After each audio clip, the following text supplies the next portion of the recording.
34.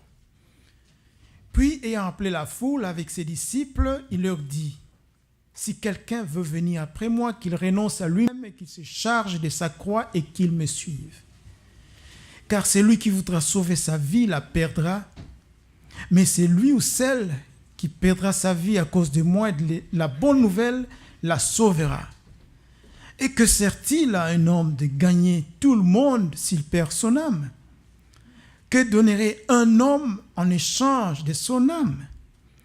Car quiconque aura honte de moi et de mes paroles au milieu de cette génération adultère et pécheresse, le Fils de l'homme aussi aura honte de lui quand il viendra dans sa gloire de son Père avec les saints anges. » Amen.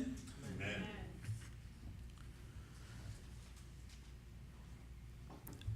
Le passage qu'on vient de lire nous donne les conditions pour devenir disciple, c'est-à-dire étudiant du Seigneur Jésus-Christ. The passage we just read gives us the conditions to become the disciple of the Lord Jesus Christ. To become a disciple means to become a student of the Lord Jesus Christ. And we know that there are many kinds of students. There are students, full-time students who are part-time, and students who study online. But the Lord Jesus is asking us to be none of the above. Le Seigneur Jésus ne nous demande pas de devenir étudiant à plein temps, étudiant part-time ou étudiant online. Pourquoi? Parce que ces étudiants vont chez les professeurs et ils reviennent dans leur maison. Le Seigneur Jésus veut que nous soyons des étudiants permanents, 24 heures sur 24, 7 jours par semaine. The Lord Jesus wants us to be permanent students, 24/7. 24/7, and there will be no graduation ceremony. Quand vous êtes étudiant du Seigneur Jésus, il n'y aura pas de graduation ici sur la terre.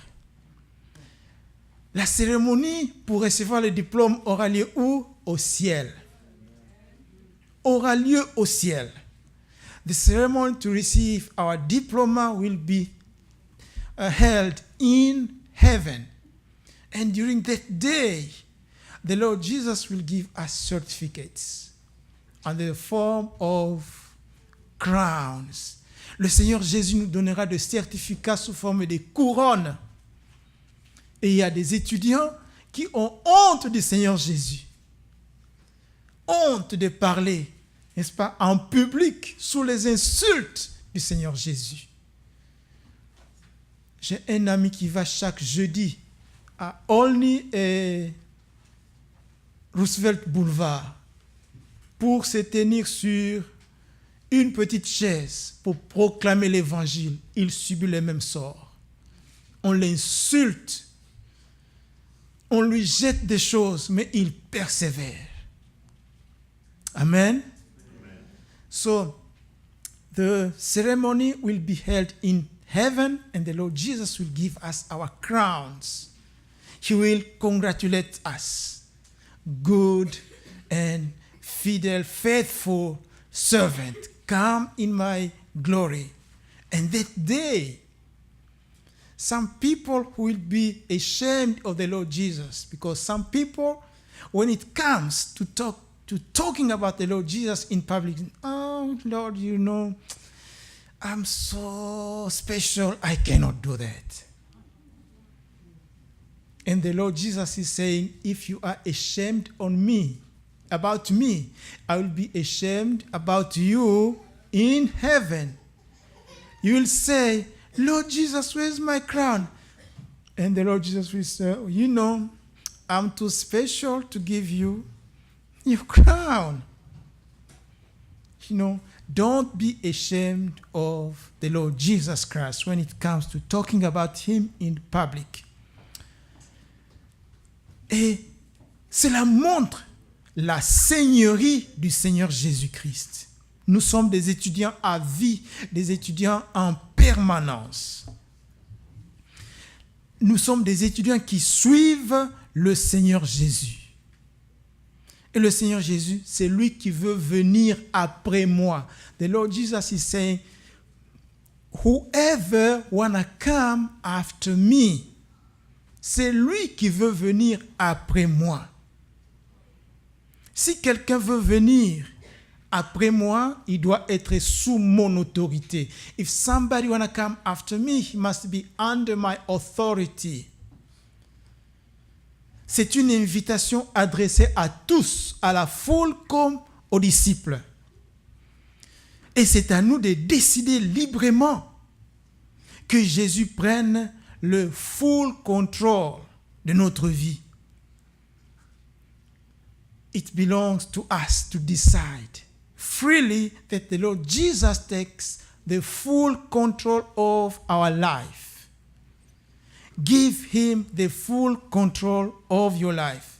It's not easy. Why? Donner le contrôle total de notre vie au Seigneur Jésus, ce n'est pas une chose facile. Pourquoi? Parce que nous vivons ici aux États-Unis, dans un pays où on appelle la liberté, the land of the free. Right? The land of the free. We live in the country that is called the land of the free. The government cannot block my freedom. The school cannot block my freedom. Even God cannot block my freedom. I'm free to do whatever I am because I am in the United States of America. As long as it doesn't bother somebody, I didn't kill somebody, I'm free to see whatever I want, to hear whatever I want, and to do whatever I want. Le gouvernement ne peut pas bloquer ma liberté, disent les Américains. L'école, même l'Église ne peut pas bloquer ma liberté parce que nous vivons dans un pays où la liberté est à la base de l'indépendance de ces pays. Quelques personnes disent, some people say, I want to hold some control of my bios. Je veux retenir quelque chose, je veux contrôler quelque chose sur mon corps. Je n'ai pas besoin de Jésus-Christ. I want to control something on my psyche and just give 40% to Jesus Christ. Because I want to hold control of what I see, what I hear, what I say, what I think and what I do. Je veux avoir le contrôle de ce que je vois, de ce que je dis, de ce que je pense et de ce que je fais. Jesus, you have no business to control what I say. You have no business to control what I see. You have no business to control what I hear and what I think and what I do. I decide to do that by myself, even if you saved me. Mais la parole de Dieu dit, on ne peut pas servir combien de maîtres? 2 maîtres. Dans Matthieu 6, verset 24. On ne peut pas servir Jésus-Christ et le monde. On ne peut pas servir Jésus-Christ et le diable. Si vous décidez de prendre contrôle de vous-même, de ce que vous voyez, de ce que vous entendez, de ce que vous dites, de ce que vous pensez, de ce que vous faites, Jésus-Christ est disqualifié pour être votre Seigneur. If you want to control what you see, what you hear, what you do, and what you think, and just give to Jesus Christ 40% of your control, you disqualify Jesus as your Lord and Savior. Because whoever you call Lord is the person to whom you must obey 100%. Quiconque est appelé Seigneur, comme le Seigneur Jésus, c'est à lui que vous devez donner le 100% du contrôle de votre vie. Now, other people say, I want some independence. But when I'm in trouble, I go to God's umbrella. D'autres personnes disent, je vais avoir un peu d'indépendance. Dieu, tu ne peux pas contrôler mes paroles, tu ne peux pas contrôler ce que je vois, ce que j'entends, ce que je pense, ce que je fais. Mais quand j'ai des problèmes, je viendrai sous ton parapluie. Ça, c'est encore servir de maître. Ils disent, oh, Jesus, leave me alone. But when I am in trouble, I come to you. Jesus is not looking for fanatics or cheerleaders. He's looking for disciples. Le Seigneur Jésus ne cherchait pas des fanatiques. Les fanatiques, c'est quand on dit I'm number one Eagles fan. It's not true. There are other people who say I'm number one Eagles fan. So how many Eagles fans are number one? It's not true. Empty words.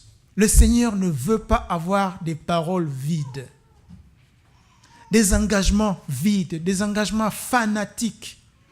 C'est pourquoi dans ce texte que nous avons lu, il pose des conditions pour le suivre. In this text we read, the Lord Jesus is giving some conditions to follow him. Il dit, la première condition, c'est renoncer à vous-même.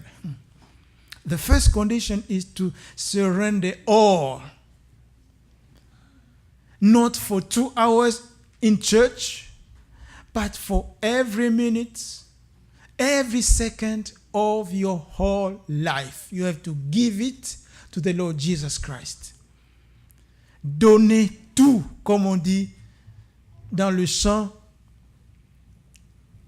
À toi seul, je m'abandonne. J'abandonne tout entre tes mains. Ça, pas seulement pour les 2 heures que je passe à l'église. Pas seulement pour les 5 minutes que je prie pendant le matin. Mais je m'abandonne tout. Je donne tout au Seigneur Jésus-Christ. Dans Galates 2, verset 20, il est dit, j'ai été crucifié avec le Seigneur Jésus-Christ. Et si je vis, ce n'est plus moi qui vis, mais c'est Christ qui vit en moi. Et si je vis dans le bios, dans la chair, je vis dans la foi au Fils de Dieu. Galatians chapter 2 verse 20 says, I was crucified with the Lord Jesus Christ. And if I live, it's Christ who lives in me. And if I live in my flesh, I live in faith to the Son of God. Amen. Amen. J'ai été crucifié avec Christ. Mais avant d'être crucifié, le Seigneur Jésus a porté sa croix. Et quand il a été crucifié, nous étions crucifiés avec lui. Mais la parole de Dieu que nous venons de lire dans Galates 2, verset 20 nous dit, quand Christ a été crucifié, nous étions crucifiés avec lui. Et maintenant, Christ nous dit, portez la croix. Il faut remarquer, avant d'être crucifié, le Seigneur Jésus a porté sa croix. Maintenant, pour nous, nous avons été crucifiés d'abord, et le Seigneur Jésus nous dit, maintenant portez la croix. Vous voyez la différence? Le Seigneur a porté la croix et il a été crucifié. Nous avons été crucifiés et le Seigneur Jésus nous demande de porter la croix. C'est la différence. D'autres personnes disent, il y a trop de tentations, je vais faire plaisir aux exigences de ma chair et de mon psyché. Other people say, I'm facing too much temptations. I'm going to please my bios and my psyche, my flesh and my soul. So, when I fall into temptation, it's really profitable. Pour certaines personnes, la tentation est profitable. Ça produit du profit. Amen? Some people are sleeping.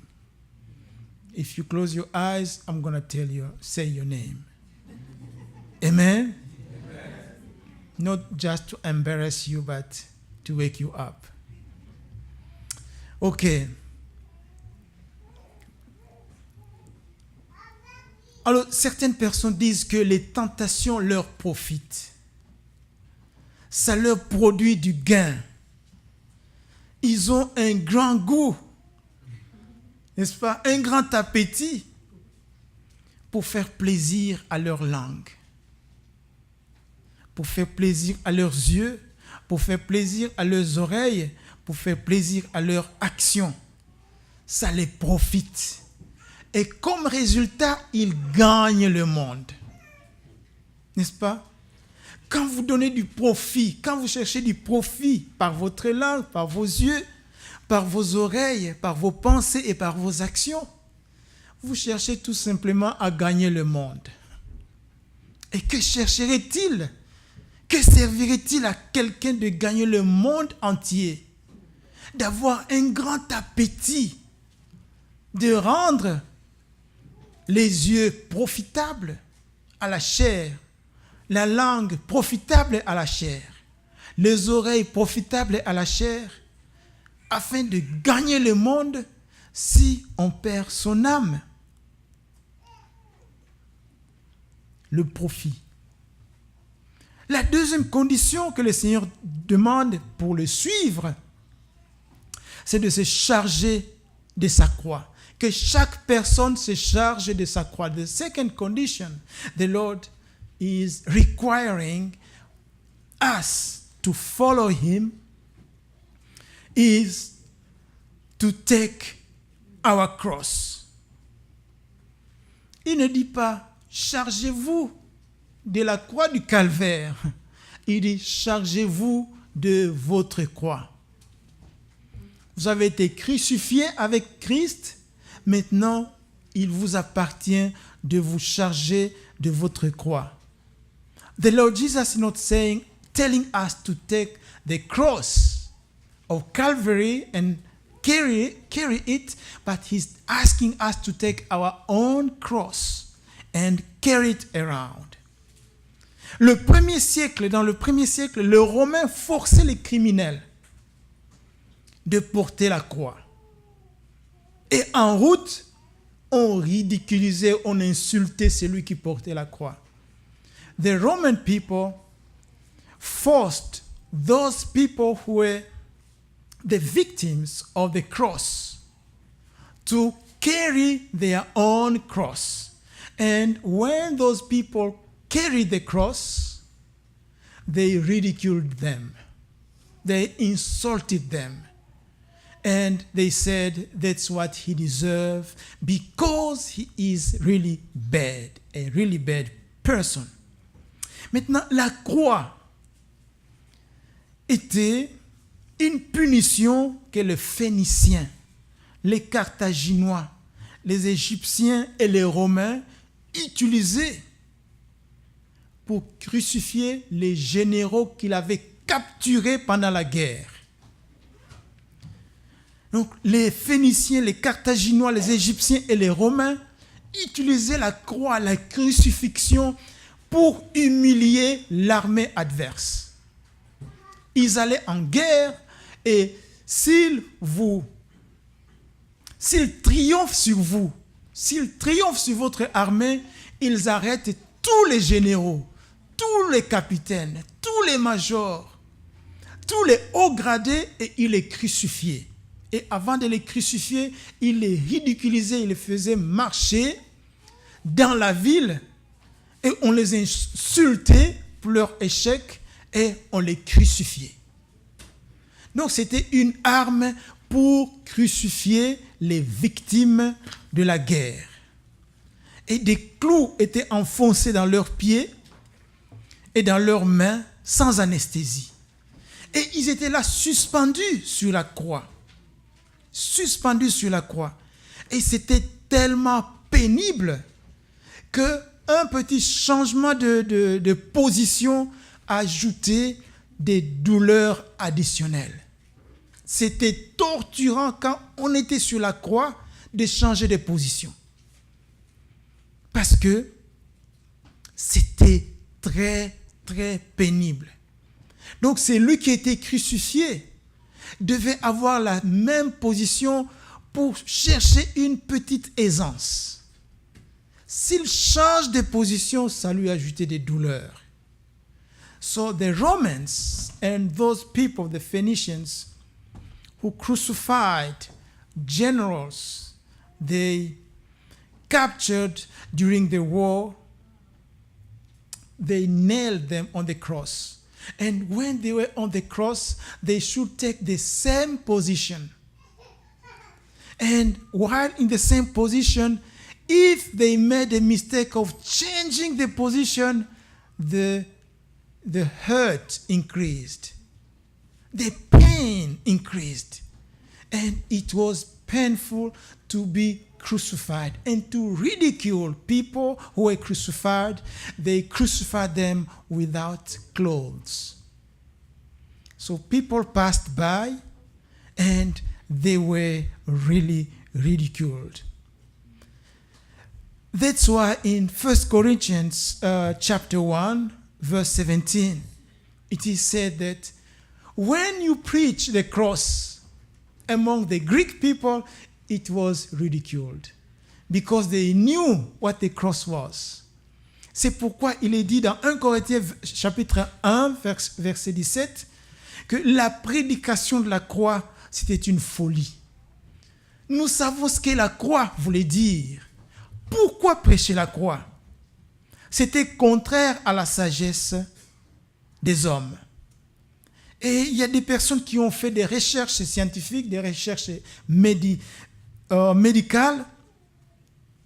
Ils ont découvert, ils ont rendu le rapport pour dire, quand quelqu'un était suspendu sur la croix, le sang qui devait circuler dans la tête, une bonne partie du sang descendait vers le pied. Et le blood pressure tombait à moitié. Et pendant qu'ils étaient là, la palpitation du cœur était augmentée, multipliée par 2. Parce que le cœur cherchait le sang à pomper, mais il ne trouvait pas suffisamment de sang. Il devait pomper le sang dans le reste du corps.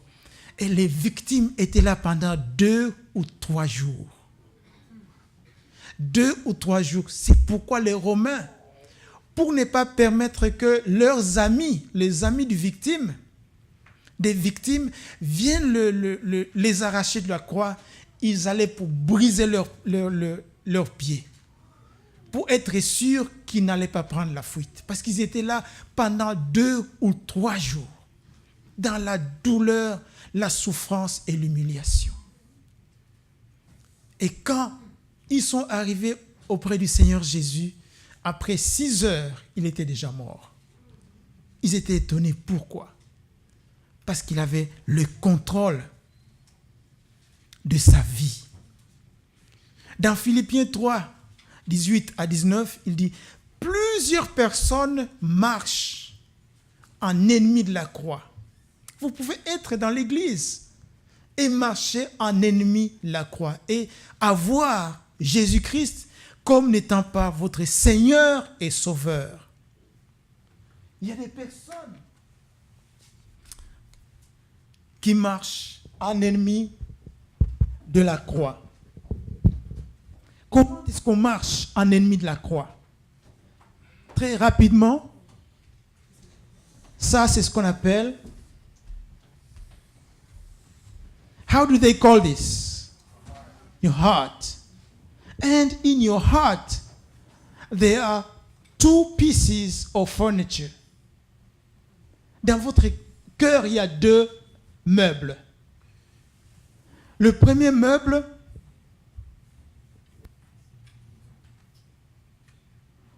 the first piece of furniture is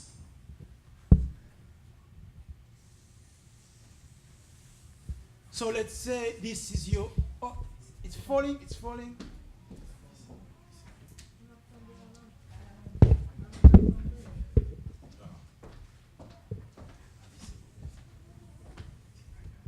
Okay.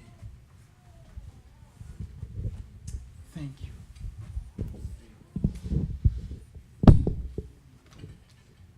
So there are two pieces of furniture in your heart. The first piece is the cross. The cross of the Lord Jesus Christ. The second piece is the throne.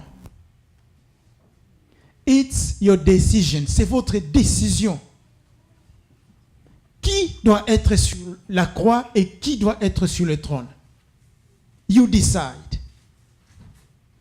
If the Lord Jesus is your Lord, He must be on the throne and you on the cross, because you were crucified with the Lord Jesus Christ. But if you are in your flesh, the Lord Jesus is on the cross and you are on the throne. And you say, I am a free man. I have to do whatever I want. I have to say whatever I want to. I have to listen to whatever I want and think whatever I want to. I'm a free man. So it depends. Are you on the cross and the Lord Jesus on the throne, or the Lord Jesus on the throne and you on the cross? You only have two choices. Vous avez seulement deux choix. Et quand le Seigneur Jésus est sur la croix, vous réclamez votre indépendance. Vous êtes libre. Dites n'importe quoi. Dites n'importe quoi que vous voulez. Écoutez n'importe quoi. Pensez n'importe quoi. Allez n'importe où. Faites n'importe quoi. Vous êtes libre. Et le Seigneur Jésus est là, crucifié. Rappelez-vous, on ne peut pas crucifier le Seigneur Jésus deux fois. Et vous marchez à l'encontre de l'évangile. Mais quand le Seigneur Jésus est sur le trône, vous êtes sur la croix, alors là, vous êtes un bon étudiant. L'étudiant de la parole de Dieu. Et si vous êtes sur le trône, ce matin, le Seigneur Jésus vous demande une chose. Cette chose. Si vous êtes sur le trône, avec vos pieds bien croisés, le Seigneur Jésus vous demande de descendre dans cette vallée. C'est la vallée de l'humilité. Humiliez-vous. Et montez sur la croix pour dire, Seigneur, pardonne mes péchés. Je veux être crucifié avec toi. Parce que tu es Seigneur et que tu prennes le trône. Amen. Amen. Et faites attention. Faites attention de prendre le trône du roi des rois. Si vous l'avez un jour confessé, que c'est votre Seigneur. Et il dit, si vous voulez me suivre, prenez votre croix. C'est lui ou celle qui veut me suivre, qu'il ou qu'elle prenne sa croix. Qu'est-ce que la croix? Et comment marche quelqu'un qui a la croix du Seigneur Jésus? Non, sa propre croix, votre propre croix. Comment est-ce que vous marchez? Voici ce que le Seigneur Jésus vous dit. Ici, c'est vous. Si vous avez la croix du Seigneur Jésus, la personne qui porte la croix ne marche pas tout droit comme ça. N'est-ce pas? Comment est-ce qu'il marche? Bend it. The person who carries the cross doesn't walk straight like this. Otherwise, the cross is too light. It's a straw cross. But he walks bent. N'est-ce pas?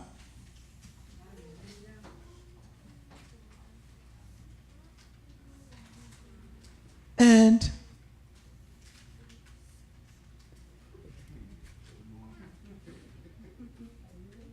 et où sont ses yeux? Il ne peut pas voir très loin. Il a la croix. Il porte sa croix. Et où est le Seigneur Jésus? Le Seigneur Jésus dit, c'est lui qui veut me suivre. On ne voit pas sa tête.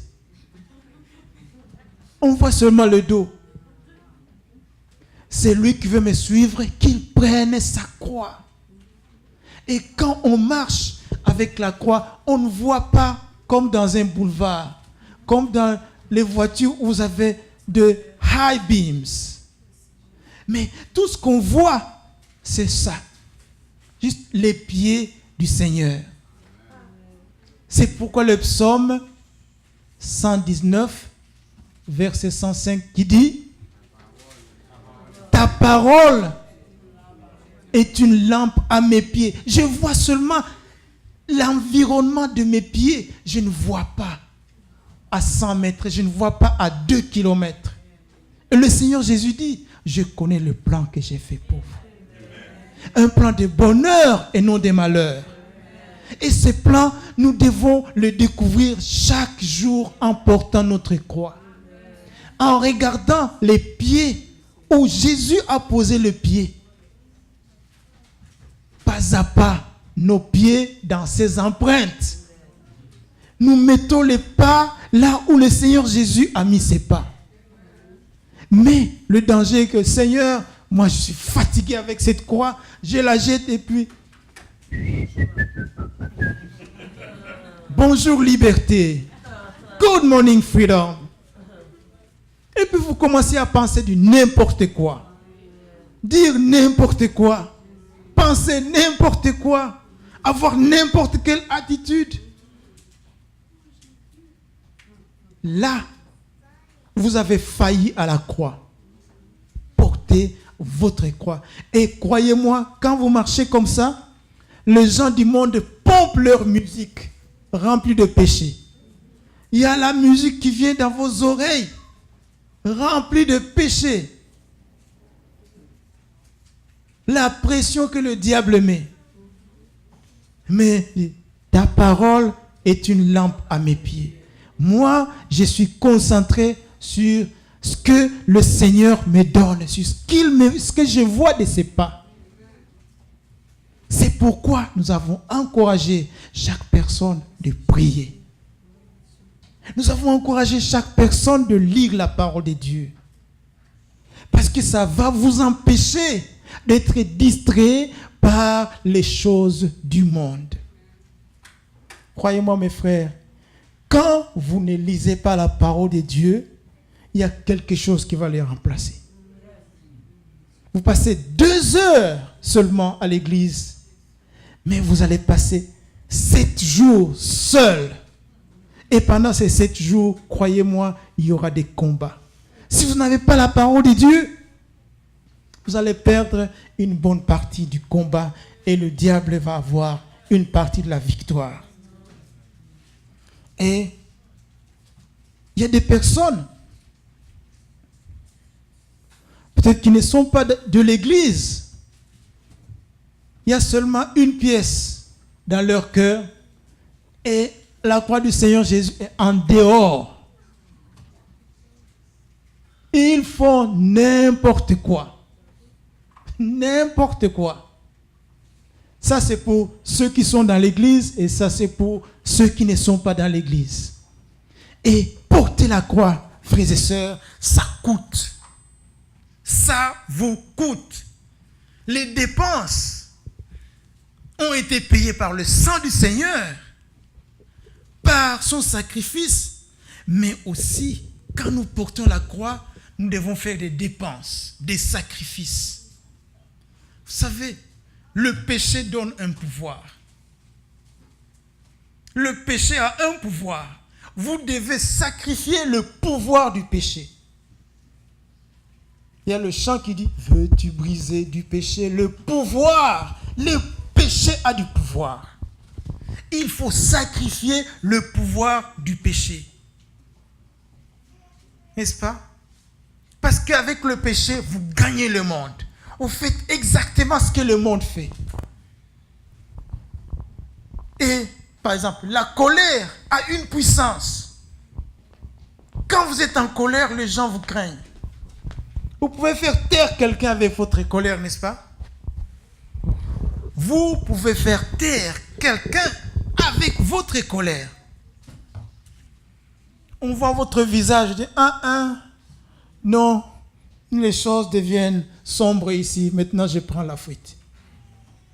C'est pourquoi les militaires utilisent beaucoup la colère, parce que ça a une puissance. Mais quand vous portez la croix du Seigneur, vous sacrifiez tous ces pouvoirs, toute cette puissance, vous les sacrifiez.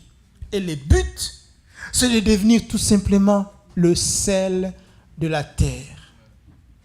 Le sel de la terre. Et quand on devient le sel de la terre, on donne du goût à ceux qui ne connaissent pas le Seigneur Jésus à goûter la vie dans le Seigneur Jésus. Et des personnes vont vous dire, mais comment est-ce que vous êtes chrétien et vous n'avez jamais eu de mauvais jours? Comme si vous n'avez jamais eu de problème. And people will tell you, how come we look at you and we observe that you look like you never had problems. You are always peaceful, joyful, and helping people.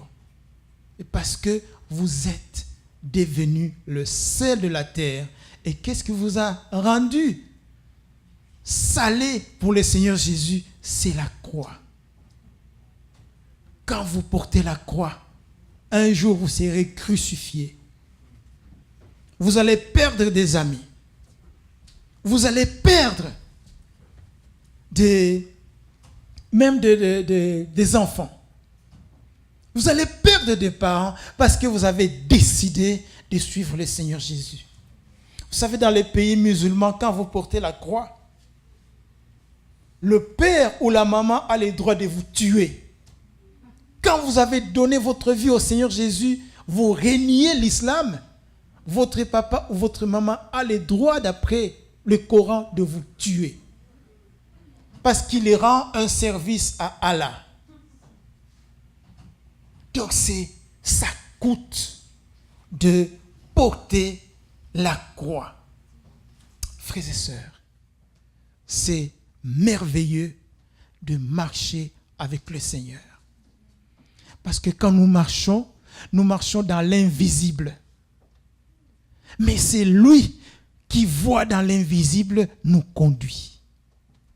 Et nous sommes serviteurs et servantes de celui qui connaît notre passé, qui connaît notre futur et qui dirige notre présent. Amen. Est-ce qu'il y a quelqu'un qui veut renouveler son engagement avec le Seigneur ou donner sa vie au Seigneur ce matin pour dire, je vais porter la croix no matter what, malgré les insultes, malgré les ridicules, malgré les humiliations, je veux porter la croix, ma croix, que le Seigneur Jésus me donne. Et un jour, après la croix, j'aurai une couronne. Parce qu'il y a des chrétiens qui veulent vivre, qui veulent avoir la couronne sans la croix, qui veulent avoir la victoire sans la bataille, qui veulent avoir Jésus sans le sacrifice et qui veulent être bénis sans avoir Jésus-Christ comme le Seigneur. Alors, nous allons passer à ce qui est au centre